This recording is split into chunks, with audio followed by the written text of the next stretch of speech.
Hello guys, welcome back to the channel and welcome back to elite wrestling. Guys video record करने के बाद मैंने देखा कि इस टॉपिक पर काफी सारे वीडियोस तो पहले से आ चुकी है, पर चलो मैंने भी सोचा कि क्यों ना इस पर अपना ओपिनियन दिया जाए, इसलिए ये वीडियो चेकआउट करना मत भूलना। और इसी वीडियो के आखिर में मैंने आपको बताया है कि कल के डायनामाइट शो के लिए AEW ने कौन कौन सी चीजें पहले से एडवर्टाइज की है, जो कि ऑल आउट पे-per-view के बाद का पहला डायनामाइट शो होने वाला है। तो गाइज आज इस वीडियो के अंदर हम एक स्पेशल टॉपिक के ऊपर बात करने वाले हैं और गाइज हम जानने वाले हैं कि जहाँ पर जब CM पंक कहते थे कि AEW उन्होंने रेसलिंग के अंदर काम की हुई बेस्ट कंपनी है, तो इस कंपनी से CM पंक किस तरीके से फायर हुए और CM पंक के AEW कंपनी छोड़कर जाने के पीछे की मेन वजह क्या थी। क्या CM पंक को निकाला गया है, क्या पंक को निकालने के लिए कोई बैकस्टेज साजिश हुई है, या फिर CM पंक खुद ही AEW कंपनी छोड़कर जाना चाहते थे और अब CM पंक तो AEW से चले गए हैं, तो क्या अब हमें WWE के अंदर देखने को मिल सकते हैं या नहीं। तो इन सब चीजों के बारे में आज इस वीडियो के अंदर हम बात करने वाले हैं और मैं आपको एकदम डिटेल में बताऊंगा कि CM पंक के साथ एक्चुअल में क्या हुआ था और CM पंक की रियल स्टोरी क्या है। तो ये सब बातें जानने के लिए ये वीडियो एकदम आखिर तक जरूर देखना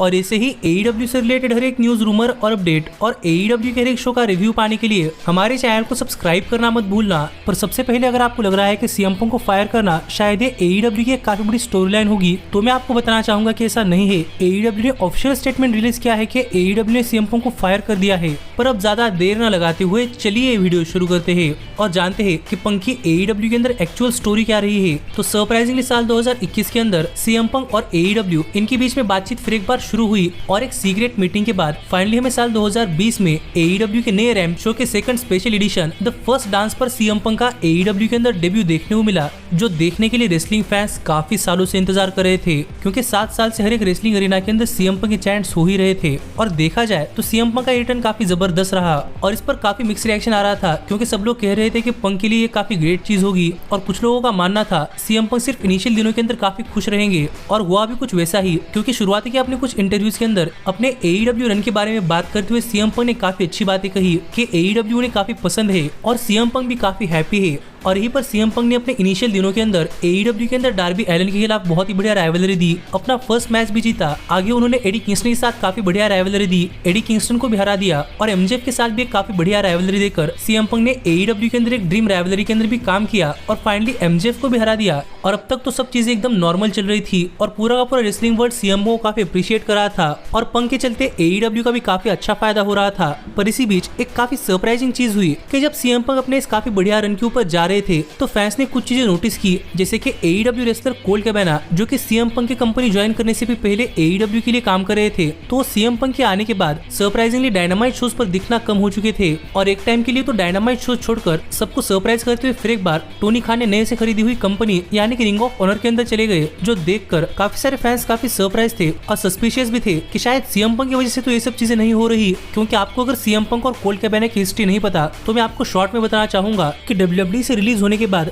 CM पंक अपने काफी अच्छे दोस्त यानी कोल्ट कैबाना के पॉडकास्ट के ऊपर जाकर वहां पर पंक ने WWE के खिलाफ कुछ बातें कही थी, जिसके चलते WWE के एम्प्लॉयज ने CM पंक और कोल्ट कैबाना पर केस कर दिया था, जो कि CM पंक और कोल्ट कैबाना तो जीते, पर यहाँ पर जब अपने लॉयर की फीस देने की बात आई तब शायद CM पंक ने कोल्ट कैबाना को इग्नोर कर दिया, जिसके चलते कोल्ट कैबाना ने लॉयर की फीस देने के लिए CM पंक पर केस कर दिया, जो केस कोल्ट कैबाना तो जीत गए। लेकिन इसके बाद से CM पंक और कोल्ट कैबाना अच्छे दोस्त नहीं रहे, जबकि इन दोनों ने अपने करियर की शुरुआत भी एक साथ ही की थी और ये दोनों ट्रेनिंग पार्टनर्स भी थे। पर इस इंसिडेंट के बाद कोल्ट कैबाना और CM पंक ने आज तक एक दूसरे से बात नहीं की और CM पंक के कोल्ट कैबाना के साथ जब इसी हिस्ट्री के चलते CM पंक जब AEW के शोज पर आने लगे तो कोल्ट कैबाना AEW के शोज पर दिखना कम हो गए और सबको लग रहा था कि CM पंक ने कोल्ट कैबाना को AEW के शोज के ऊपर लाने के लिए मना कर दिया था, इसीलिए ही कोल्ट कैबाना AEW के शोज पर नहीं आ रहे थे। और यहीं पर सरप्राइजिंग चीज ये थी कि कोल्ट कैबाना CM पंक के साथ साथ द एलीट के भी काफी अच्छे दोस्त थे और CM पंक के साथ तो कोल्ट कैबाना की दोस्ती खत्म हुई थी, लेकिन द एलीट कोल्ट कैबाना की काफी अच्छी दोस्त थी और अब तक तो CM पंक और द एलीट इनके बीच में कोई दुश्मनी नहीं थी। लेकिन सरप्राइजिंगली यहाँ पर CM पंक और AEW इनके बीच में प्रॉब्लम्स CM पंक और MJF की स्टोरी के बाद शुरू हुए, जब CM पंक AEW वर्ल्ड हेवीवेट चैंपियनशिप को परस्यू करने के लिए गए, क्योंकि CM पंक और हैंगमैन पेज इन दोनों की राइवलरी शुरू होने के बाद यहाँ पर प्रोमो एक्सचेंजेस में हैंगमैन पेज ने कुछ ऐसी लाइंस कही कि CM पंक AEW कंपनी के बारे में केयर नहीं करते, वो सिर्फ पैसों के लिए यहाँ पर है, वो अपने पावर का इस्तेमाल कर रेसलर्स को मैनिपुलेट करते हैं और CM पंक AEW के अंदर रहना डिजर्व नहीं करते, जो बातें हैंगमैन पेज ने अपने प्रोमो के अंदर कही। और तब तक तो सबको लग रहा था कि ये सब नॉर्मल चीजें हैं, लेकिन गाइस यहाँ पर बताया जाता है कि हैंगमैन पेज ने ये सब चीजें ऑफ स्क्रिप्ट जाकर कही थी और पंक इस चीज से काफी नाराज थे कि हैंगमैन पेज ने ऑफ स्क्रिप्ट जाकर ऐसी बातें कही है जो कि सीएम पंक ने कभी की ही नहीं, जैसे कि सीएम पंक सिर्फ पैसों के लिए AEW के अंदर आए हैं या फिर वो अपने इन्फ्लुएंस का इस्तेमाल करते हैं। और ये सुनकर पंक तो पहले काफी गुस्सा थे और मुझे पता नहीं कि हैंगमैन पेज ऑफ स्क्रिप्ट क्यों गए, वो सिर्फ अपने मैच को सेल करने के लिए गए या फिर हैंगमैन पेज और द एलीट को भी लग रहा था कि सीएम पंक की वजह से कोल्ट कैबाना AEW के अंदर नहीं है। पर मुझे नहीं लगता कि द एलीट सीएम पंक के बारे में बैकस्टेज जैसे रूमर्स फैलाएगी कि सीएम पंक AEW के अंदर काम करने के लिए अच्छे नहीं है, और मुझे ऐसा क्यों लगता है मैं आपको आगे बताऊंगा। पर हैंगमैन पेज ने यहाँ पर ऑफ स्क्रिप्ट जाकर एक तरीके से अपनी कुछ नाराजगी सीएम पंक को जताई थी, पर मुझे पता नहीं चल रहा कि सीएम पंक ने तब के तब रिएक्ट क्यों नहीं किया, क्योंकि अगर वो तब के तब हैंगमैन पेज से जाकर बातें करते तो गाइस शायद आज सीएम पंक AEW के अंदर होते, लेकिन सीएम पंक ने वैसा नहीं किया। और फाइनली जब सीएम पंक और हैंगमैन पेज इनके बीच में वर्ल्ड चैंपियनशिप के लिए मैच हुआ तब सीएम पंक वर्ल्ड चैंपियन तो बन गए, पर अनफॉर्चुनेटली सीएम पंक इंजर्ड हो गए और उन्हें अपने वर्ल्ड चैंपियनशिप रिलिंक्विश करनी पड़ी, जहां पर सीएम पंक एक एक्सटेंडेड टाइम पीरियड के लिए AEW के अंदर नहीं आए। और पता नहीं इस टाइम फ्रेम के अंदर क्या हुआ, क्योंकि इसके बाद सीएम पंक का एटीट्यूड काफी बदल गया और मुझे लग रहा है कि शायद इस टाइम फ्रेम के दौरान सीएम पंक को लगने लगा कि शायद हैंगमैन पेज ने ये सब चीजें द एलीट के इन्फ्लुएंस के अंदर आकर कही है, और शायद वहां पर हैंगमैन पेज इनडायरेक्टली कोल्ट कैबाना के बारे में बात कर रहे थे। क्योंकि इसके बाद जब हमें surprisingly इंटीरियम world champion John Moxley के रन के दौरान सीएम पंक रिटर्न देखने को मिला, तो तब जॉन मॉक्सली की वर्ल्ड चैंपियनशिप के पीछे जाने के बजाय सरप्राइजिंगली सीएम पंक ने हैंगमैन पेज को कॉल आउट किया, और जब हैंगमैन पेज वहां पर नहीं आए तब सीएम पंक ने हैंगमैन पेज को काउबॉय नहीं बल्कि कावर्ड शिट कह दिया, और तभी से द एलीट और सीएम पंक इनकी बीच की चीजें एस्केलेट हुई। और हमें ऐसी रिपोर्ट सुनने को मिली कि सीएम पंक द एलीट को पसंद नहीं कर रहे, जबकि सीएम पंक ने अपने पहले इंटरव्यूज के अंदर कहा था कि वो केनी ओमेगा और हैंगमैन पेज जैसे सुपरस्टार के साथ काम करने के लिए काफी ज्यादा एक्साइटेड है।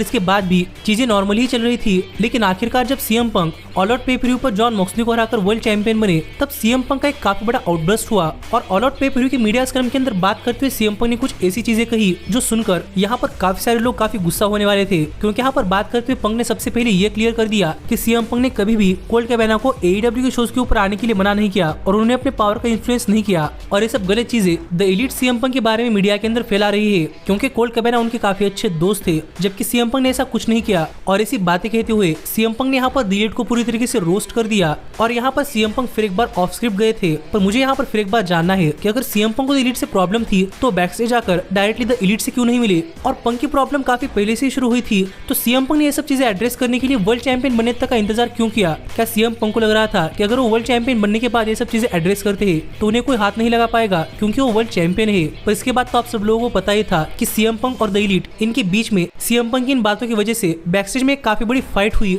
जहां पर टोनी खान को इस फाइट के बारे में पता चलने के बाद टोनी खान ने द एलीट और सीएम पंक इन दोनों को ही AEW में सस्पेंड कर दिया। और यहाँ पर बैकस्टेज में एक्चुअली क्या हुआ था ये जानने के लिए काफी बड़ी इन्वेस्टिगेशन बिठाई गई, और इसी बीच कुछ ऐसे भी रिपोर्ट सामने आ रहे थे कि सीएम पंक द एलीट से माफी मांगना चाहते थे, लेकिन इस बैकस्टेज फाइट के बाद AEW ने सीएम पंक और द एलीट इनके बीच में कुछ ऐसे एग्रीमेंट साइन करवाए थे जहां पर कहा गया था कि सीएम पंक और द एलीट आज के बाद एक दूसरे से काफी दूर रहेंगे, इसलिए सीएम पंक अच्छी तरीके से द एलीट से माफी भी नहीं मांग पाए। और ये रिपोर्ट सुनने के बाद लग रहा था कि शायद कहीं ना कहीं सीएम पंक को पता चल चुका है कि उनकी भी इस मामले के अंदर थोड़ी फार गलती थी, लेकिन इसके बाद भी और अपने इसी सस्पेंशन के दौरान सीएम पंक इंजरी से रिकवर कर अपना टाइम एंजॉय कर रहे थे, जिस बीच WWE रॉ पर भी बैकस्टेज में गए थे, जो अपडेट्स तो मैंने आपको बताई थी। और कहा जा रहा था कि अपनी इस WWE बैकस्टेज की विजिट के अंदर सीएम पंक ने WWE के अंदर चल रही अपनी सभी आर्ग्यूमेंट्स और अपनी सभी हीट आखिरकार बुझा दी। पर सीएम पंक की इस बैकस्टेज फाइट के बाद AEW ने सीएम पंक के ऊपर काफी सारे सैंक्शंस लगाए थे, और AEW ने सीएम पंक को फाइनल वार्निंग दी थी कि आज के बाद अगर सीएम पंक दोबारा से बैकस्टेज फाइट करते हैं तो कॉन्सिक्वेंसेस काफी बुरे होंगे। और इसके बाद जब AEW ने अपना नया शो कोलिजन अनाउंस किया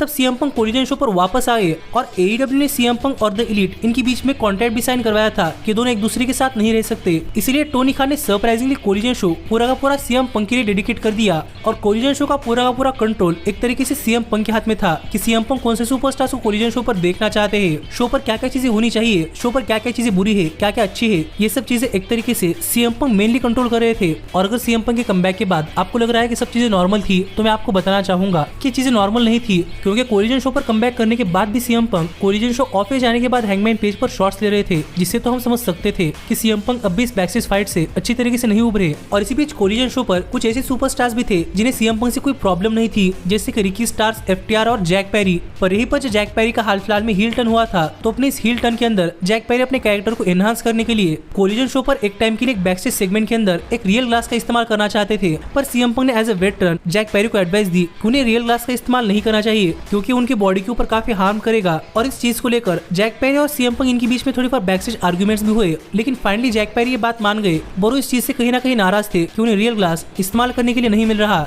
और इसके साथ यहाँ पर बताया जा रहा था कि ऑल इन पे के पहले टोनी खान ने द एलीट और सीएम पंक इनकी डिस्प्यूट सॉल्व करने के लिए एक मीटिंग रखी थी, और सीएम पंक तो इस मीटिंग के लिए आना चाहते थे, लेकिन लास्ट पॉइंट पर द एलीट ने मीटिंग कैंसिल कर दी, जिससे सीएम पंक और भी ज्यादा गुस्सा हो गए। और ऑल इन पे से पहले भी सीएम पंक बैकस्टेज में बातें करते हुए कह रहे थे कि सीएम पंक काफी नाराज है और सीएम पंक को लग रहा है कि उन्हें प्लेस छोड़ देना चाहिए, जिससे सीएम पंक काफी ज्यादा गुस्सा थे। पर यहाँ पर एलीट की साइड की स्टोरी कुछ और ही बता रही है कि उन्हें इस मीटिंग के बारे में कुछ नहीं पता था कि ये मीटिंग होने वाली है, और उन्होंने ये मीटिंग कैंसिल नहीं की, बल्कि कोई मीटिंग शेड्यूल ही नहीं थी, जो बातें द एलीट की साइड की रिपोर्ट्स बता रहे हैं। जहाँ पर मुझे फिर एक बार लग रहा है कि यहाँ पर मिसमैनेजमेंट की काफी बड़ी गलती है कि सीएम पंक को मीटिंग के बारे में इन्फॉर्म कर दिया गया, लेकिन द एलीट को नहीं। पर अगर द एलीट ने मीटिंग कैंसिल की है तो शायद द एलीट अभी सीएम पंक के साथ काम नहीं करना चाहती, और क्या पता ऑल आउट पेपर के बाद सीएम पंक के कमेंट से द एलीट अब तक नाराज हो। पर इसके साथ यहाँ पर मिसमैनेजमेंट की एक और बड़ी गलती हुई थी कि जब CM Punk all in paper के लिए पहुंचे थे, तब सीएम पंक पहले से मीटिंग कैंसिल होने के बारे में काफी गुस्सा थे। पर सीएम पंक को लंदन के अंदर उतरने के बाद स्टेडियम तक जाने के लिए AEW ने अपनी खुद की सर्विस प्रोवाइड नहीं की थी, और जब सीएम पंक ने AEW को कॉल किया तब वो कॉल भी बाउंस हुआ, जिससे सीएम पंक और भी ज्यादा फ्रस्ट्रेट हो गए, क्योंकि पंक AEW के टॉप स्टार्स में से एक है, लेकिन पंक के लिए AEW ने स्टेडियम से पहुंचने की कोई अरेंजमेंट नहीं की थी, इसलिए सीएम पंक को मेट्रो कर स्टेडियम तक जाना पड़ा, और वो भी अपने खुद के खर्चे से,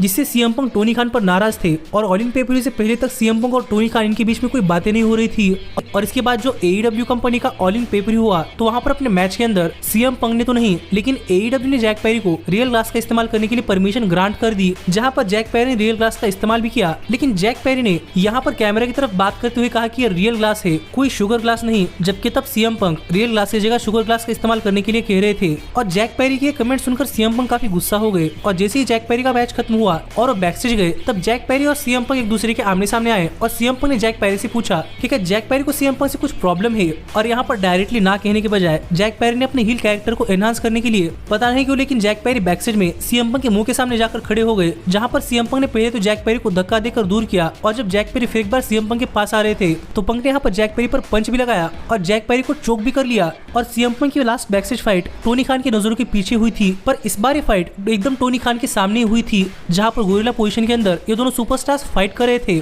और यहाँ पर फाइनली AEW ने इन दोनों सुपरस्टार्स को सेपरेट कर लिया, और अपने इस ब्रॉल के अंदर सीएम पंक ये भी चिल्ला रहे थे कि सीएम पंक क्विट करते हैं, क्योंकि पंक को लग रहा है कि पंक यहाँ पर बच्चों के साथ काम कर रहे हैं। और पहले से पूरा का पूरा लॉकर रूम सीएम पंक के ऊपर काफी गुस्सा था, क्योंकि सीएम पंक द एलीट के खिलाफ जा रहे थे, जिन्होंने एक तरीके से ये कंपनी बनाई है, और द एलीट की वजह से आज ये सब लोग यहाँ पर है। पर सीएम पंक अपने माइंड के अंदर सोच रहे थे कि द एलीट उनके खिलाफ कॉन्स्पिरेसी रच रही है, और इसलिए पंक द एलीट के खिलाफ जा रहे थे, जो देखकर लॉकर रूम तो सीएम पंक पर काफी गुस्सा था ही। पर इसके बाद जब सीएम पंक के टॉपिक को लेकर फिर एक बार बैकस्टेज में एक मीटिंग ली गई, जहाँ पर सबसे पूछा गया कि सीएम पंक पर सबके थॉट्स क्या है, और क्या सब लोगों को लगता है कि सीएम पंक AEW के अंदर होना डिजर्व करते हैं या नहीं। तो इस बैकस्टेज मीटिंग के अंदर भी काफी सारे रेसलर सीएम पंक के खिलाफ हो गए, क्योंकि हो ना हो किसी ना किसी पॉइंट पर सीएम पंक ने फाइट की शुरुआत की थी। और इस बैकस्टेज मीटिंग के अंदर काफी सारे वोट सीएम पंक के खिलाफ आए, और जो टोनी खान ने बाहर से काउंसिल बुलाई थी, उस काउंसिल ने भी सीएम पंक के खिलाफ वोट किया। इसलिए फाइनली टोनी खान ने भी अपने आप को एग्री किया, और आखिरकार टोनी खान ने खुद से सीएम पंक को फायर कर दिया, जबकि टोनी खान खुद सीएम पंक के काफी बड़े फैन थे।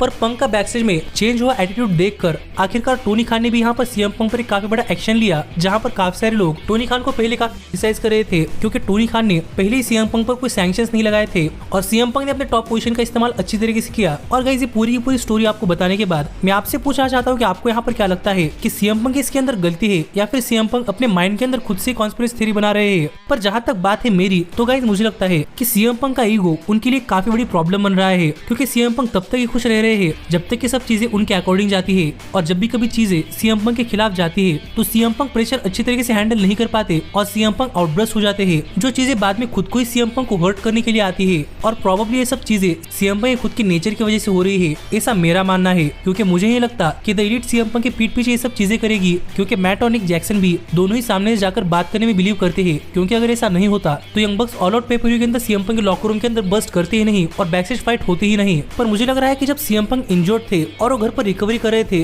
तभी शायद सीएम पंक के साथ चीजें काफी गलत गई और पता नहीं तब क्या हुआ, लेकिन फिलहाल के लिए सीएम पंक AEW के साथ नहीं है। पर जहां तक बात है पंक के WWE के अंदर रिटर्न करने की, तो गाइस मुझे नहीं लगता कि WWE के अंदर भी सीएम पंक का रिटर्न इतनी आसानी से हो सकता है, क्योंकि हमने AEW के अंदर आने के बाद सीएम पंक के मुंह से ही सुना था कि सीएम पंक AEW से काफी ज्यादा प्यार करते हैं और एक बेस्ट रेसलिंग कंपनी है। और ऐसी बातें कहने के बावजूद भी अगर सीएम पंक के AEW के अंदर पंगे हुए हैं, तो जरा सोचिए कि WWE के साथ तो सीएम पंक के काफी पहले से पंगे थे। तो मुझे नहीं लगता कि WWE ज्वाइन करने के बाद सीएम पंक एक भी महीना अच्छी तरीके से निकाल पाएंगे। और अगर WWE ये बात समझती है तो शायद WWE भी सीएम पंक को दोबारा से अपनी कंपनी के अंदर हायर नहीं करेगी। और मुझे लगता है कि सीएम पंक को सच में काउंसलिंग की जरूरत है और शायद सीएम पंक को एक बड़ा मन रखने की भी जरूरत है, क्योंकि किसी को सीएम पंक के खिलाफ जाकर क्या मिलेगा। और गाइस कल के डायनामाइट शो के लिए भी AEW ने काफी सारी चीजें पहले से एडवर्टाइज की है, जहां पर हमें कल के डायनामाइट शो पर क्रिस जेरिको और सैमी गेवेरा एक टैग टीम मैच के अंदर ऑजी ओपन को फेस करते हुए दिखाई देने वाले हैं, जहां पर मेरे हिसाब से राइवलरी काफी बढ़िया होगी और जेरिको और सैमी गेवेरा ये मैच जीत जाएंगे। जिसके साथ ही हमें कल के डायनामाइट शो पर हैंगमैन एडम पेज भी आकर कुछ कहते हुए दिखाई देने वाले हैं, जिसके साथ ही हमें Darby Allin world championship number 1 contender crown करने के लिए जो टूर्नामेंट होने वाला है, उस टूर्नामेंट के फर्स्ट राउंड मैच के अंदर अपने खुद के पार्टनर यानी कि निक वेन को फेस करते हुए दिखाई देने वाले हैं। और मेरे हिसाब से ये मैच काफी जबरदस्त होगा और आखिरकार डार्बी एलन ये मैच जीत जाएंगे। और इसके साथ ही हमें कल के डायनामाइट शो पर MJF भी आकर कुछ कहते हुए दिखाई देने वाले हैं। तो देखना पड़ेगा कि ऑल आउट शो पर समोआ जो के साथ कन्फ्रंटेशन के बाद इस वीक MJF क्या कहते हैं। और इसके साथ ही हमें कल के डायनामाइट शो पर उसी वर्ल्ड चैंपियनशिप टूर्नामेंट का दूसरा फर्स्ट राउंड मैच यानी कि ट्रेंट वर्सेस रॉड्रिक स्ट्रॉन्ग भी देखने को मिलने वाला है। और मेरे हिसाब से यहाँ पर रॉड्रिक स्ट्रॉन्ग जीत जाएंगे। और इतनी ही चीजें हैं जो कि AEW ने कल के डायनामाइट शो के लिए ऑफिशियल एडवर्टाइज की है। और इस सब के अलावा कल के डायनामाइट शो पर जो कुछ होता है वो आपको हमारे चैनल पर कल के डायनामाइट शो के रिव्यू वीडियो के अंदर पता चल जाएगा। जो वीडियो अगर आप मिस नहीं करना चाहते तो हमारे चैनल को सब्सक्राइब कर नोटिफिकेशन बेल ऑल पर सेट करना मत भूलना। Hey, did you like that video? Click the screen for more. And where do you think you're going? Check out our official merchandise page and to support the entire cast. And thanks so much for being the elite. The elite, the elite. What, Nick, you're not going to sing it all with me this time?